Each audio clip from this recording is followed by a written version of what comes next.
হযরত ইমাম মালিক রহমতুল্লাহি আলাইহি তিনি ভিতরে গেলেন। ভিতরে গিয়ে তার মাকে তিনি বললেন যে আম্মা, একজন লোক এসেছে, তিনি আপনাকে বলতে বলেছে, এই কথাটি বলতে বলেছে যে আজকে আপনার যার জন্য মন খারাপ, এমনও হতে পারে আল্লাহ পাক রব্বুল আলামিন তার মধ্যেই আপনি কল্যাণ রেখেছেন।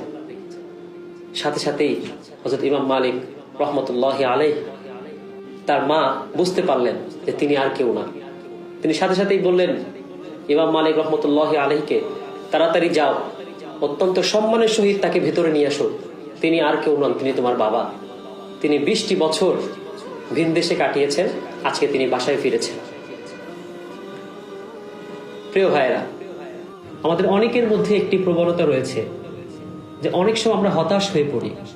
অনেক সময় আমরা চিন্তা করি এটা আমার সাথে কেন হচ্ছে, এটা তো আমার সাথে নাও হতে পারতো। আমরা ভেঙে পড়ি, কিন্তু ভেঙে পড়লে চলবে না। সব সময়ের জন্য একটা জিনিস চিন্তা করবে, সব সময়ের জন্য